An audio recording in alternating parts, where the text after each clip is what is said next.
Nasikia ni heartbreak inafanya watu waingie gym waanze zoezi. For me I promise motivation yangu ni different.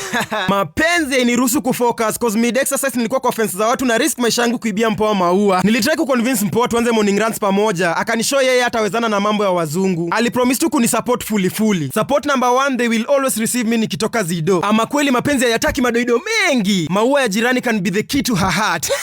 My Garnier skincare products zina join in with a towel on the side as support number 2. Nikiwa kwenye shower natumia the 3-in-1 charcoal anti-blackhead to cleanse my face. Nikitoka nje kipenzi ananiambia mume wangu umechoka mazoezi, tulia nikushughulikie. Ashanikausha uso. Hapa ananidondoshia matone ya AHA plus BHA serum na spread vizuri ndio the whole face ikuwe treated. On top natandaza super UV sunscreen for protection. Just like that I'm ready for the day. Mazoezi done, skincare routine done na Mpoa amesaidia ku make it easy. Since nianze my journey towards killing acne from my skin, so far it's a big improvement and I can't wait to be the proof that Garnier is capable of doing the impossible. Sasa shida ya kuishi na last born wawili kwa nyumba moja ndio hii. Wakati watu wengine wana watch series mpya zimetokea, mimi nanyongewa cartoons. Na si ati nalalamika.